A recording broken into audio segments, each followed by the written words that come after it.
Welcome to my channel. I am Samir. This is my very first lecture on YouTube. On this channel, I will teach physics. So, let's begin. So, हम लोग start करेंगे kinematics से, ठीक है। What is kinematics? Kinematics is a branch of classical mechanics which describes the motion of the objects without considering force which is responsible for the motion। ठीक है।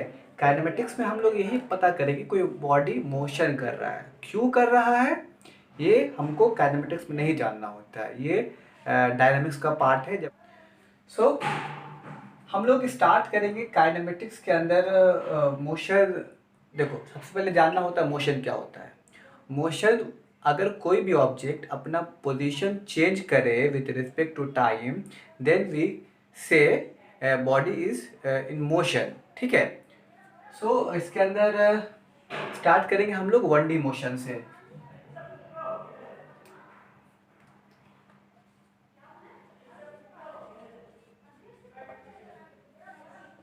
One D motion क्या होता है? One D motion के अंदर motion is constrained in a straight line, it is called one D motion.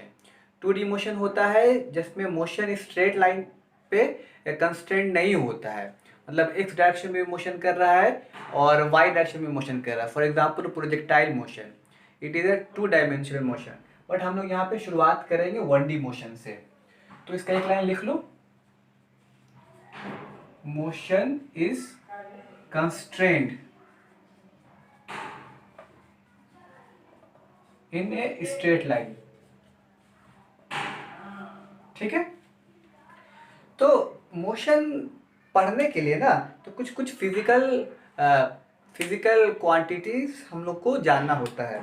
For example speed, सबसे पहले बात करेंगे डिस्टेंस की। Distance, displacement, then speed, velocity and acceleration. ठीक है। और इसके अंदर जो भी स्पीड होता है या वेलोसिटी होता है तो उसमें दो तरीके का फिनोमेना देखा जाता है। एक होता है इंस्टेंट पे, मतलब बहुत ही नेग्लिजिबल टाइम इंटरवल पे किसी चीज़ को हम लोग अगर चीज निकालने की कोशिश करेंगे तो उसके लिए टर्म डिफाइन होता है इंस्टेंटेनियस। और कोई लंबे समय के लिए या फिर समय इंटरवल जो कि विजिबल हो, 5 सेकंड, 10 सेकंड, 2 सेकंड, तो उसके लिए हम लोग डिफाइन करते हैं एवरेज टर्म डिफाइन करते हैं। ठीक है। लेकिन इंस्टेंटेनियस जानने के लिए हम लोगों को कुछ टर्म समझना होगा और वो टर्म हम लोग समझेंगे कैलकुलस से। कैलकुलस जो है वो एक मैथमेटिक्स का ब्रांच है। ठीक है। और इसके हेल्प से हम लोग इंस्टेंटेनियस टर्म को सीखेंगे और फिर फर्दर अप्लाई करेंगे। वो जब करेंगे तब मैं बताऊंगा। पहले आप लोगों को इंस्टेंटेनियस और एवरेज में अंतर क्या होता है वो जानना होगा। चलो, अब थोड़ा बहुत हम लोग मैथ्स पढ़ लेते हैं, हल्का फुल्का, ज़्यादा नहीं है, थोड़ा बहुत बस समझने की कोशिश करो, because it is very important. जब हम लोग इंस्टेंटेनियस के बारे में जब बात करेंगे तब आप लोगों को समझ में आएगा ये कितना इंपॉर्टेंट और ये क्यों पढ़ते हैं। देखो,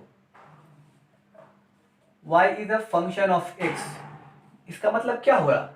y जो है x पे डिपेंडेंट है, x का वैल्यू चेंज होगा तो y का वैल्यू चेंज होगा। ठीक है। x का वैल्यू चेंज करने से y का वैल्यू चेंज होगा। फॉर एग्जांपल अगर जो हम बोलेंगे y is equal to 2x, ठीक है, तो ये x पे डिपेंडेंट है, जो भी x का वैल्यू होगा उसके हिसाब से y का वैल्यू चेंज होगा।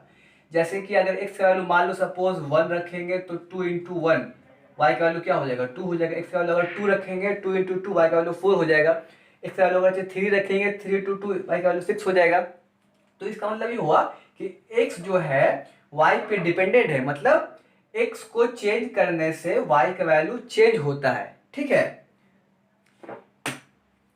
चल, अब कार्टेशियन कोऑर्डिनेट हम लोग ड्रॉ करते हैं। x y, ठीक है। यहां पर कोई आर्बिट्रेरी कर्व लिया, ठीक है, और यहाँ पे हम क्या करते हैं, एक सीकेंट ड्रॉ करते हैं। सीकेंट,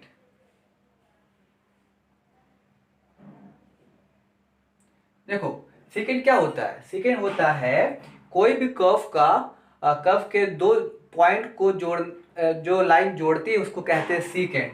हम लोग 9-10 में पढ़े भी हैं जूनियर क्लासेस में कि ये क्या होता है, ये सीकेंड होता है। ठीक है, किसी भी दो पॉइंट को जोड़ने वाला लाइन सीकेंड होता है, ये भी सीकेंड कहलाता है।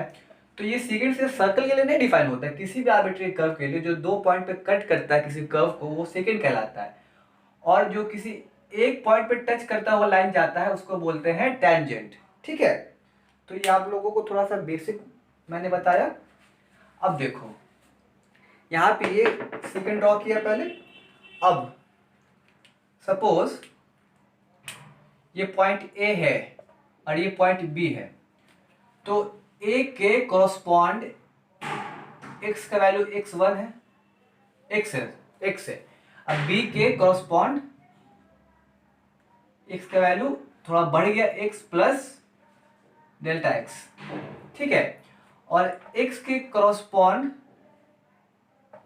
y का वैल्यू है y, और b के कॉरस्पॉन्ड y का वैल्यू है y प्लस डेल्टा। ठीक है, तो ये कितना हो जाएगा बता दो, ये वैल्यू हो जाएगा x plus delta x minus x is delta x। ये वैल्यू क्या होगा, y plus delta y minus y मतलब डेल्टा y। अब बताओ ये स्लोप है फाई, तो इसके इस हिसाब से ये भी एंगल होगा फाई होगा। ठीक है, ये क्रॉसपोंडेंस एंगल से हम लोग पढ़ते हैं दो पैरेलल लाइन का है, और ये मतलब समझो कि इसका ट्रांसवर्स लाइन है, तो ये हम लोग को बेसिक चीज पता है क्यों बराबर है। अब ये बताओ कि हम लोग पढ़े थे ना स्लोप। ठीक है, इसका स्लोप कैसे निकालेंगे, अगर हम tan फाई निकालेंगे इस ट्राइंगल में, tan फाई क्या होगा, p by B del y by del x। ये डेल्टा ऑपरेटर है, ये बताता है चेंज को। ठीक है, तो ये क्या कहेंगे इसको कि change in y with respect to x। अब बताओ ये जो चेंज हम लोग निकाले हैं, ये चेंज मतलब सिग्निफिकेंट चेंज है, हम लोगों को दिख रहा है, तो इसको बोलते हैं एवरेज चेंज। ठीक है, जब हम लोगों को डिफरेंस बताना होता है इंस्टेंटेनियस और एवरेज में, तो ऐसे चेंज को जो सिग्निफिकेंट x के चेंज पर निकालते हैं तो इसको हम लोग कहते हैं एवरेज चेंज। ठीक है, बट अगर हम x को छोटा करते जाएंगे तो b भी कॉरस्पॉन्डिंग मूव करेगा। मान लो अभी b यहाँ पे है, फिर b यहाँ पे रहेगा, फिर b यहाँ पे रहेगा, तो x b के कॉरस्पॉन्डेंस x का छोटा होगा। अगर ऐसा पॉइंट कंसीडर हो जाए जहां पे x का वैल्यू टेंड्स टू 0 हो जाए, मतलब a और b आपस में कोइंसाइड कर जाए, तब ये जो टेंजेंट ये जो सीकेंट है ये कन्वर्ट होके क्या बन जाएगा, टेंजेंट बन जाएगा। इसको छोटा करो, देखो छोटा करो, फिर यहाँ पे ऐसे जाएगा, फिर यहाँ आएगा तो यहाँ ऐसे जाएगा, फिर यहाँ आएगा ऐसे जाएगा, फिर यहाँ आएगा फिर ऐसे जाएगा, फिर ए और बी दोनों कोइंसाइड हो जाएगा तो ये टेंजेंट बन जाएगा। तब इस तरीके के टर्म को जहां पर डेल्टा एक्स पे हम लोग लिमिट डाल देते हैं, लिमिट टेंड्स टू 0, तो ये बन जाता है इंस्टेंटेनियस चेंज। तो यहाँ पे इसको ऐसे हम लिख सकते हैं dy बाई डी एक्स, मतलब बहुत छोटा चेंज, ये बड़ा चेंज है, ये छोटा चेंज है। ये कैसे डिफाइन करें कि हम लोग ने लिमिट डाल करके, limit delta X tends to 0 delta y by delta X, इसको हम लोग क्या बोलेंगे, इंस्टेंटेनियस चेंज। ये भी चेंज ही है, change in y with respect to x, but ये हो जाएगा instantaneous change.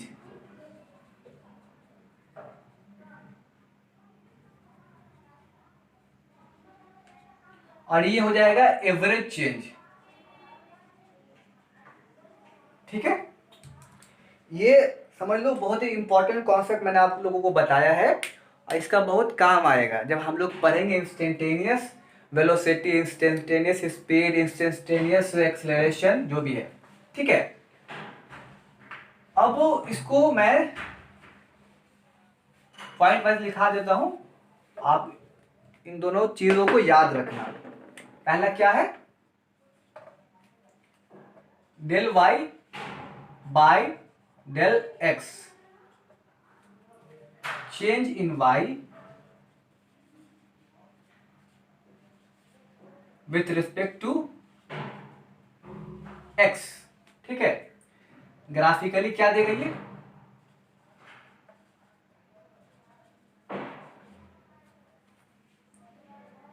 Secant, slope of secant, graphically slope of secant. ठीक है, इसको और क्या बोल सकते हैं, एवरेज चेंज।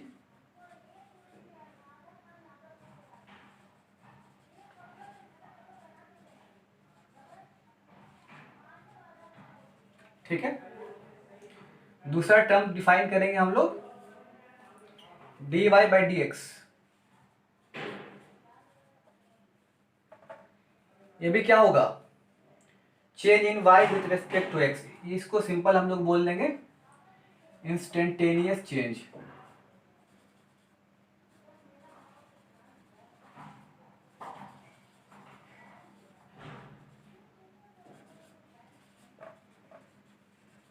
और ग्राफिकली क्या हो जाएगा,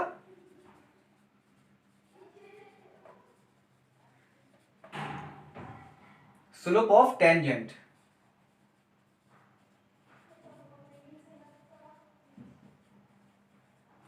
ठीक है, ये दोनों आप लोग याद रखना। ठीक है, चलो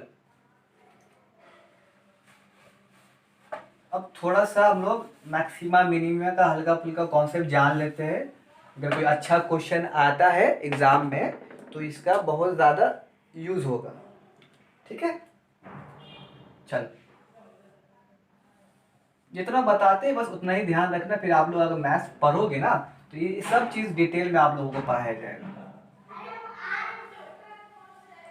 मान लो कोई मैंने आर्बिट्रेरी कर्व लिया है, ठीक है, तो अगर से इस पॉइंट को ए बोलेंगे, इसको बी बोलेंगे, इसको C D E then F.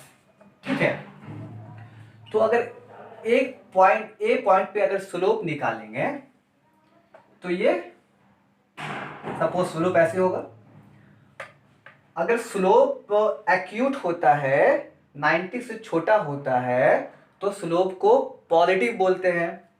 अगर सी पॉइंट पे स्लोप निकालेंगे, स्लोप क्या है, ऑब्ट्यूस है, 90 से बड़ा है, तो इसको बोलेंगे नेगेटिव स्लोप। ठीक है, और स्लोप क्या होता है, D Y by D X होता है, क्योंकि टेंजेंट के थ्रू स्लोप निकाल रहा है तो D Y by D X होगा। अगर सेकेंड का स्लोप निकालेंगे तो delta Y by delta X होगा। तो अगर ए पॉइंट पर हम स्लोप निकालेंगे तो D Y by D X, तो ये पॉजिटिव होगा। क्यों पॉजिटिव होगा भाई, क्योंकि ए पॉइंट का स्लोप अगर हम बनाते हैं तो ये एक्यूट एंगल बनाता है, तो एक्यूट एंगल के द्वारा जो स्लोप निकाला जाता है वो पॉजिटिव होता है।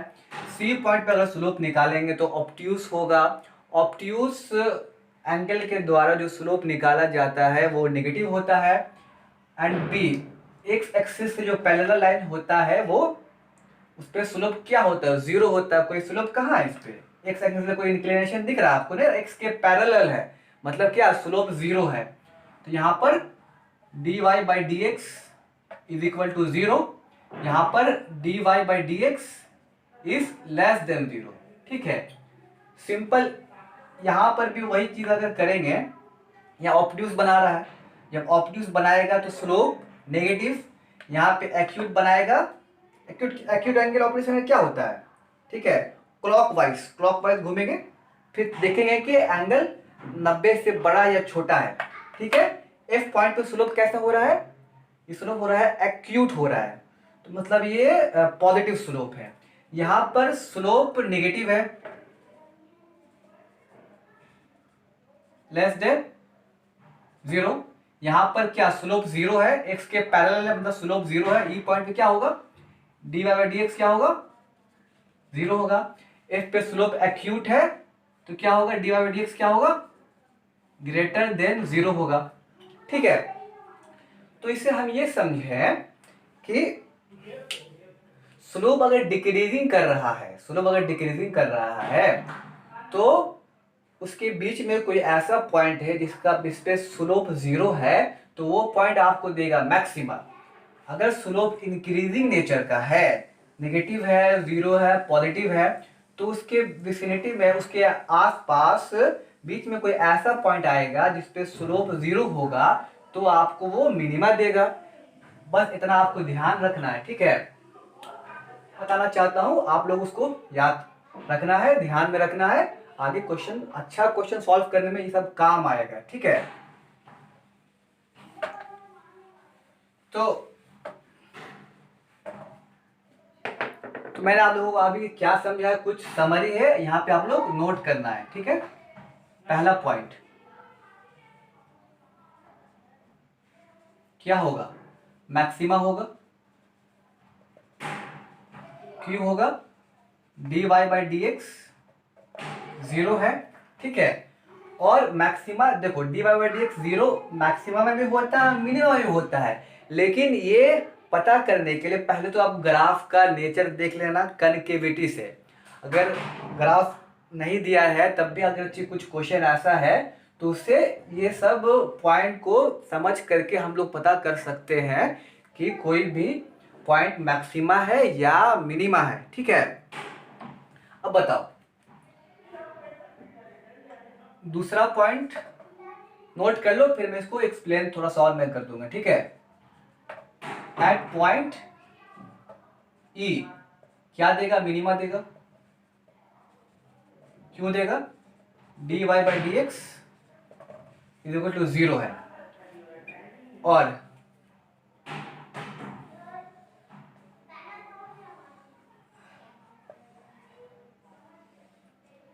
देखो दोनों पे dy बाई डी एक्स 0 है, यहां पर भी 0 है, लेकिन ऐसा क्या पॉइंट है जो और जानने का जरूरत है, जिससे हम लोग ये बता सकते हैं ये मैक्सिमा ही होगा या मिनिमा होगा।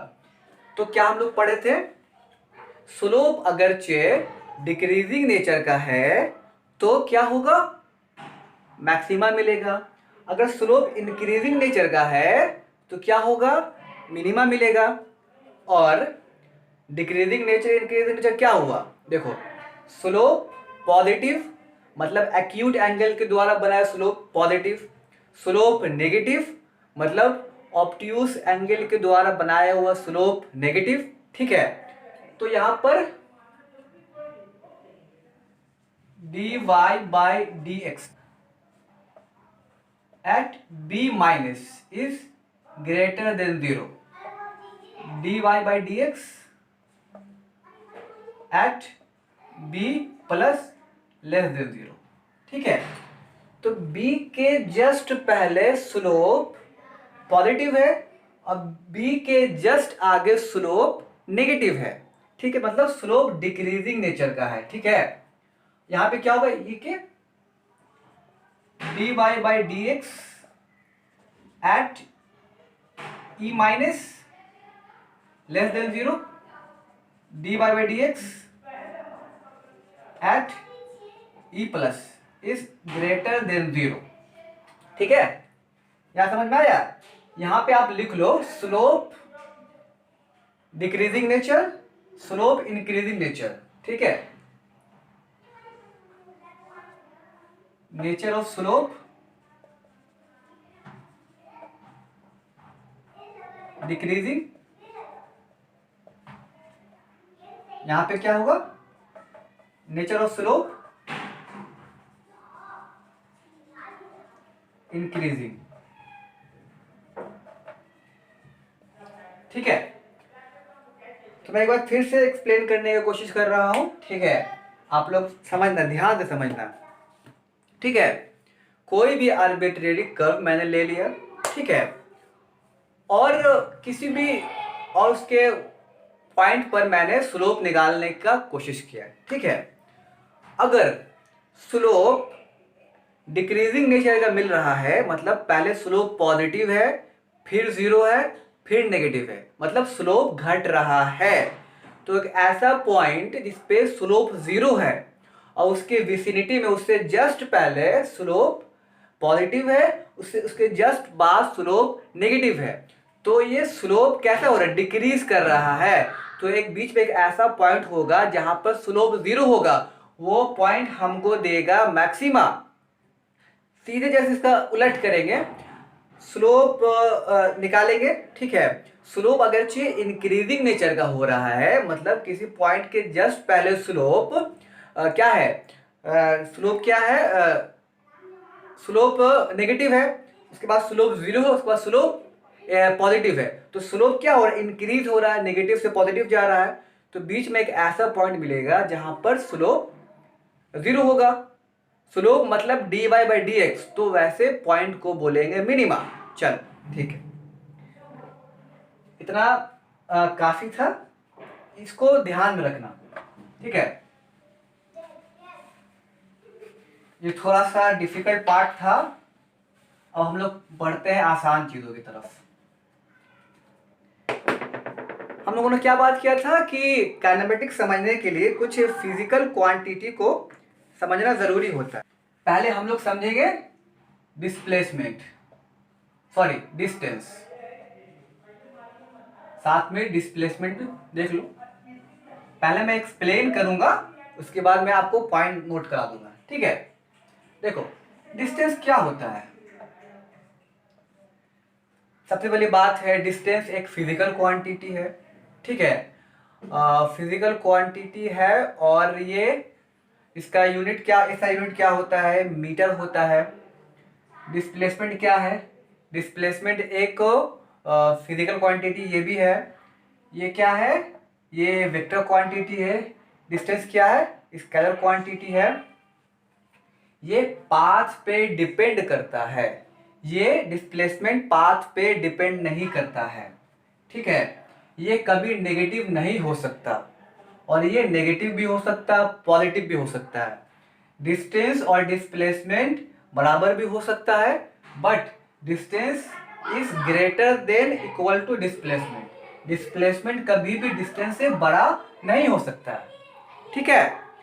तो इसके रिगार्डिंग कुछ पॉइंट हम लोग जानने की कोशिश करेंगे। डिस्टेंस, फर्स्ट पॉइंट क्या होगा, ये जिस पाथ पे आप चलोगे उसका लेंथ मेजर करके बताता है। डिस्टेंस कितना दूरी आप चले, आप अपने घर से स्कूल जा रहे हो तो कितना दूरी है, कितना कितना दूरी आपने तय किया, तो ये क्या होता है, ये होता है length of path followed. Length of path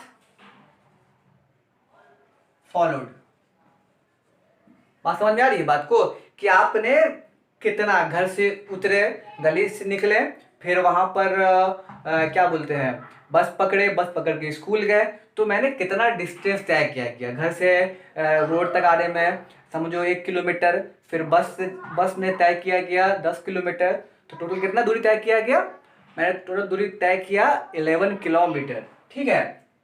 तो ये पाथ पे डिपेंड होता है, length of path followed.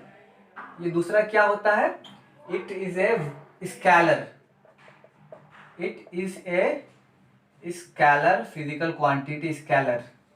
It physical quantity भी लिखो, क्वांटिटी भी लिखो, दोनों सेम है, कुछ भी लिख सकते हो। फिजिकल क्वांटिटी लिखना ज्यादा सही रहता है, क्योंकि इसमें फिजिक्स का लॉ इसमें यूज होता है। तीसरा इसका एसआई यूनिट, एसआई यूनिट क्या होता है, मीटर होता है, ठीक है। तीन चीज ध्यान रखना है। सबसे पहला है लेंथ ऑफ पाथ फॉलोड, ठीक है, scalar physical quantity. Number third इसको बोल सकते हैं इसका इसका एसआई यूनिट क्या मीटर है। चलो अब बात करते हैं हम लोग डिस्प्लेसमेंट का। देखो सबसे पहले इसका पॉइंट क्या लिखेंगे, ये शॉर्टेस्ट डिस्टेंस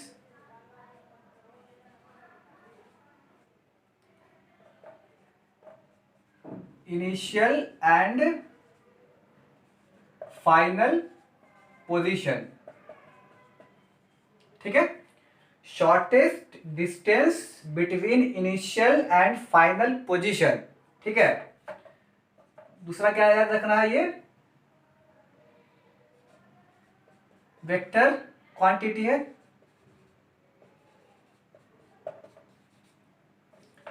थर्ड क्या, एसआई यूनिट इसका भी क्या है, मीटर। ठीक है, shortest distance between initial and final position. ठीक है, वेक्टर क्वांटिटी, एसआई यूनिट इसका मीटर है। अब इसको कुछ एग्जांपल के थ्रू समझने की कोशिश करेंगे।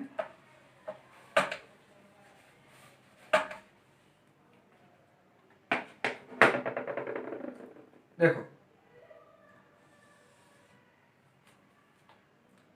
ये समझो ए पॉइंट है और ये बी पॉइंट है, इसका डिस्टेंस मान लो 2 मीटर है। ठीक है, ये है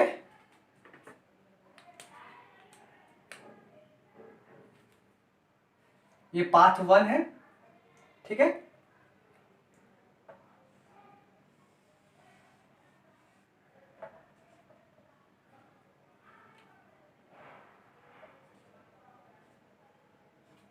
ये पाथ 2 है और इसका डिस्टेंस है 1 मीटर। ठीक है, ये भी 1 मीटर। ठीक है, और ये भी 2 मीटर है। सही,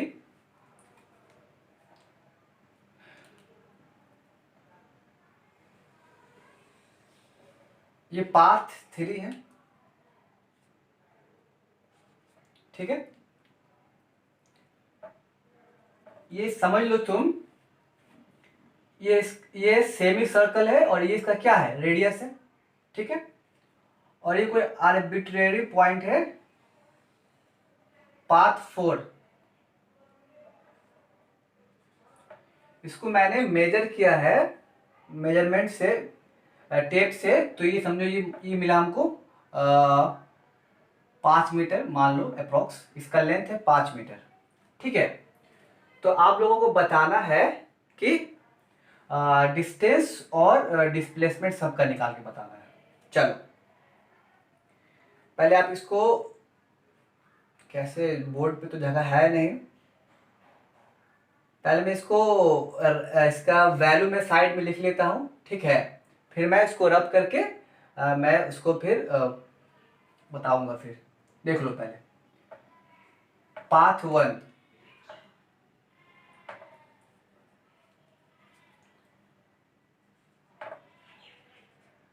पाथ 1 के लिए अगर कि हम निकालेंगे इसका डिस्टेंस, मैंने क्या बताया था, ये पाथ पे डिपेंड करता है, फॉलोड। क्या बताया था, लेंथ ऑफ पाथ फॉलोड। तो ए से लेकर के बी तक इसको जाना है पहला पाथ पे, तो ये क्या होगा, ए बी बराबर 2 मीटर। पाथ 1 के लिए डिस्प्लेसमेंट अगर निकालना चाहेंगे तो क्या होगा, इनिशियल पोजीशन फाइनल पोजीशन। ठीक है, क्या है, क्या इसको बोला था, shortest distance between initial position and final position. तो क्या होगा डिस्प्लेसमेंट इसका, ए बी, भी क्या होगा 2 मीटर। बात समझ में आ रही है। अब वो पाथ 2 की हम बात करेंगे। ठीक है, अब डिस्टेंस क्या होगा इस पे, पाथ देखो, ए सी डी बी, पहले ए से गया सी, सी से गया डी, डी से गया बी। ठीक है, अब इसके सिर्फ पाथ को हम लोगों को ऐड करना है, 1 मीटर, 2 मीटर, 1 मीटर। तो क्या लिखेंगे, 1 + 2 + 1 = क्या होगा, 4 मीटर। ठीक है। अब हम लोग पाथ 3 का बात करेंगे, सॉरी, अब यहाँ पे डिस्प्लेसमेंट भी निकालेंगे। क्या होगा बताओ, initial position, final position, shortest distance between initial position, final position, क्या होगा, 2 मीटर। ठीक है। अब मेरे को जगह नहीं मिल रहा है, क्या करें। पाथ 1 पाथ 2 को आप लोग नोट अगर कर लिए हो तो मैं इसको रब करता हूं। पाथ 3, पाथ 3 हम लोग पे जाएंगे। क्या है, ये सेमी सर्कल है, ए से बी तक जाना है, इस पाथ से जाना है। तो पाथ पे डिपेंड करता है followed distance, followed path, path को फॉलो करता है। तो क्या होगा, डिस्टेंस क्या होगा, ए से बी तक का क्या होगा distance, pi into R. Semicircle है, और ये इसका, मैंने आपको कहा था ना, ये इसका क्या है, इसका डायमीटर है, तो इसका रेडियस हो जाएगा 1 मीटर। ठीक है। तो पाई इंटू आर का वैल्यू 1 पाई। ठीक है। अब इसका डिस्प्लेसमेंट निकालेंगे तो क्या निकलेगा, वही निकलेगा, initial position, final position, shortest distance between initial position and final position, क्या होगा, 2 मीटर होगा। पाथ 4 आ जाओ।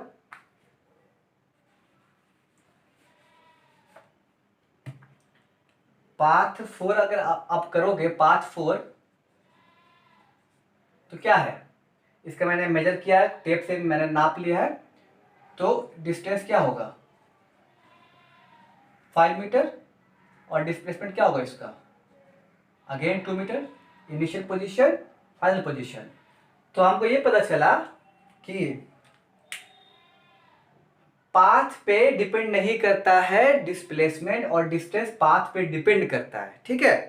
तो अगर से मैं इसका टेबल बनाना चाहूं, तो आप लोगों ने लिख लिया होगा, मैं इसको रब कर रहा हूं। पाथ 1, ठीक है, डिस्टेंस इसका क्या होगा,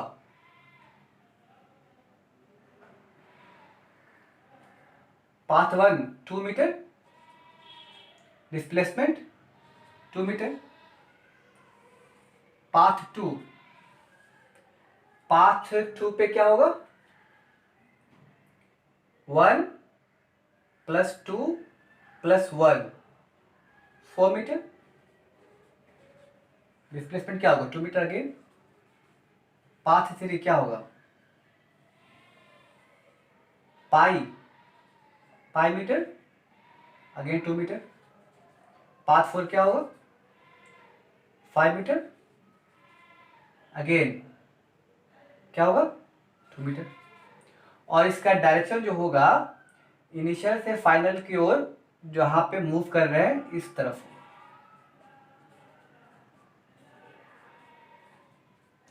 इसका आई होप आपको डिस्टेंस और डिस्प्लेसमेंट पूरा क्लियर हो गया।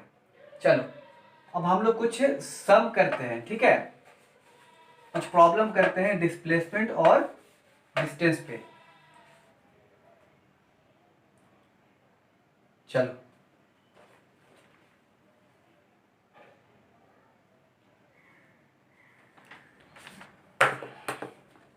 आप लोग क्वेश्चन नोट कर लो, मैं इसको सॉल्व करता हूँ। या पॉज करके सॉल्व करने की कोशिश करो, फिर देन आंसर तुम मिला लेना। ठीक है, देखो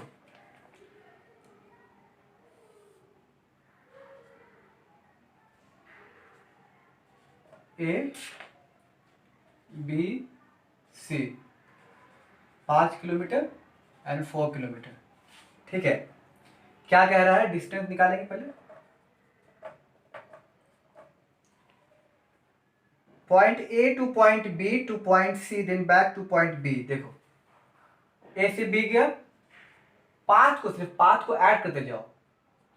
उसके बाद A to B, then B to C, B से सी गया, ठीक है। देन बैक टू बी, सीधे फिर बी आया,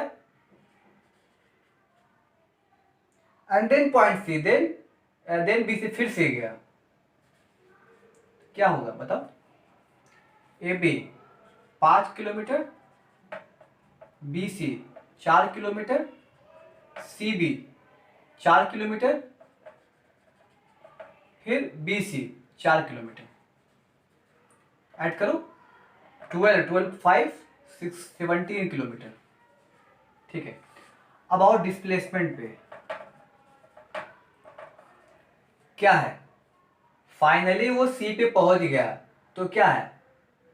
initial position, final position, distance between initial position and final position, सीधे क्या होगा? एसी हो जाएगा, बराबर 5 + 4 9 किलोमीटर, और इसका डायरेक्शन क्या होगा? इस साइड हो जाएगा।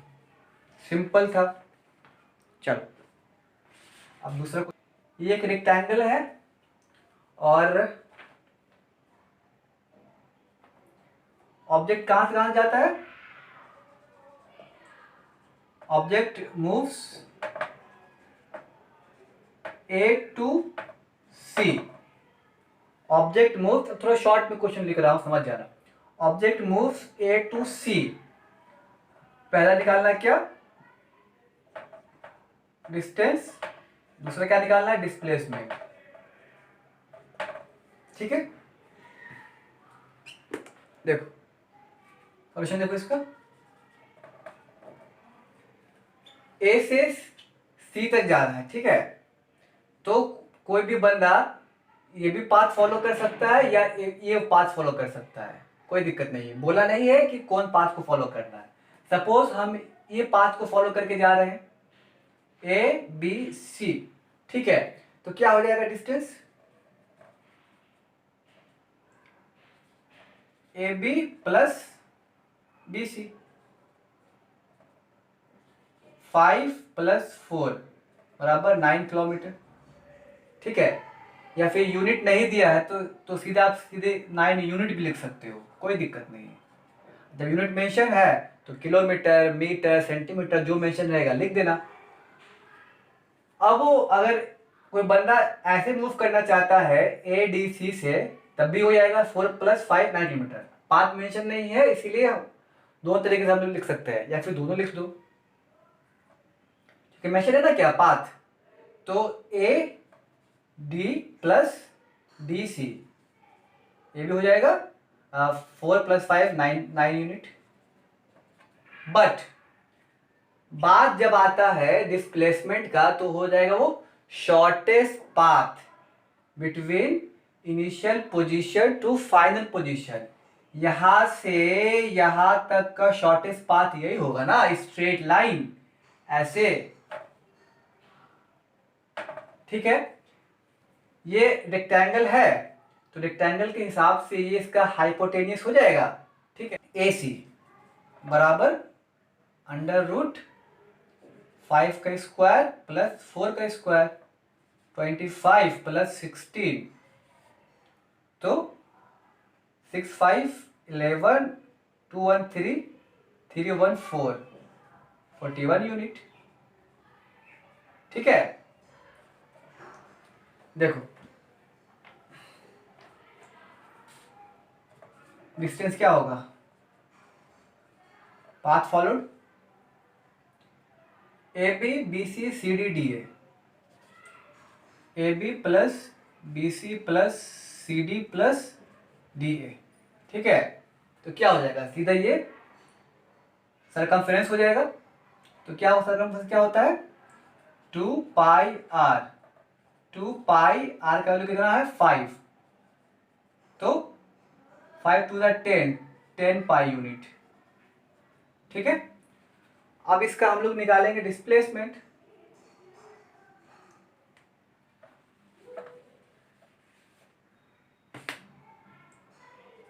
डिस्प्लेसमेंट क्या होगा? Shortest path, shortest distance between initial position and final position. ठीक है, तो इनिशियल भी ये है, फाइनल भी ये है, तो क्या हो जाएगा? डिस्प्लेसमेंट क्या हो जाएगा? 0 हो जाएगा। समझ में आ गया बात? 0 यूनिट। आते हैं अगला क्वेश्चन, पहला, ठीक है। Path followed A B plus B C plus C D. देखो ए और बी क्या हो जाएगा, हाफ सरकमफेरेंस हो जाएगा पाई आर, और ये क्या हो जाएगा, हाफ सरकमफेरेंस का भी हाफ, तो पाई आर बाई 2 को सॉल्व करेंगे, 2 + 1 3 पाई आर बाई 2, मतलब क्या हो जाएगा 3/2 into pi into 5, 5 3 15/2 pi metre, ठीक है। 5 3 15, 15/2 पाई मीटर। चलो अब इसका अगर हमको डिस्प्लेसमेंट निकालना होगा, कैसे निकालेंगे डिस्प्लेसमेंट, शॉर्टेस्ट पाथ, मतलब जितने पहुंचना है सीधे स्ट्रेट लाइन से जोड़ देंगे इसको, ठीक है। इसका रेडियस सपोज 5 मीटर है, गिवन है, तो ये भी 5 हो जाएगा, ये भी 5 हो जाएगा, ठीक है। तो डिस्प्लेसमेंट क्या हो जाएगा, ये राइट एंगल ट्राइंगल के हिसाब से इसका एडी हाइपोटेनियस हो जाएगा, एडी बराबर √5² प्लस 5², तो 2 times into 5² is equal to 5√2 unit metre, ठीक है। समझ गए, ठीक है।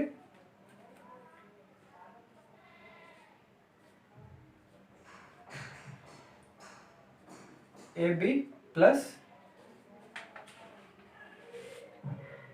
B C plus C D plus D E plus E F, ठीक है।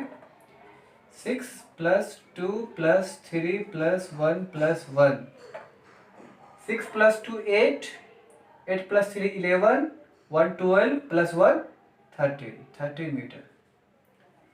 अब बात आती है डिस्प्लेसमेंट की।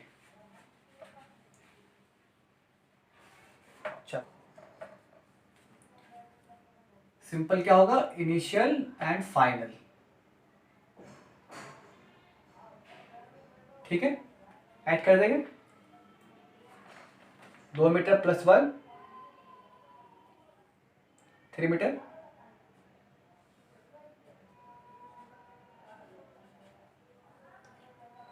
ये कितना हो, ये 3 मीटर है ना, ठीक है। यहां से यहां तक 3 मीटर है, ठीक है। तो ये भी हो जाएगा 3 मीटर, और ये प्लस 1 मीटर, तो क्या हो जाएगा टोटल 4 मीटर। देखो यहां से यहां ये 3 मीटर है, तो ये भी 3 होगा, यहां से यहां 3 हो गया, ठीक है। अब ये कितना हो गया, 1 मीटर हो गया, देखो। तो ये राइट एंगल ट्रायंगल बन गया, और ये कितना है 2 मीटर + 1 3 मीटर, तो क्या हो जाएगा डिस्प्लेसमेंट ए एफ बराबर √4² प्लस 3² 16 + 3 3 9 बराबर 25 √25 इज इक्वल टू 5 मीटर। चलो बात समझे, एक बार फिर से समझा दे रहा हूं, ठीक है।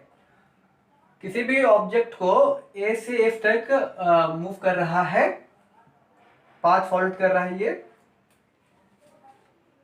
और इसका डिस्प्लेसमेंट निकालना है। Displacement initial position and final position होता है, ठीक है। तब क्या करेंगे इसका बताओ, ये डिस्टेंस निकालना होगा। ये डिस्टेंस निकालने के लिए ये पता होना चाहिए, ये पता होना चाहिए, ठीक है। क्योंकि हमको पता है ये 3 मीटर है, तो ये भी 3 हो जाएगा, तो मतलब ये पूरा 6 है, ये 3 है, तो ये भी 3 है। जब ये 3 हो गया तो इतना बचा, तो ये 1 मीटर है तो ये भी 1 मीटर हो जाएगा, तो ये पूरा 4 हो जाएगा।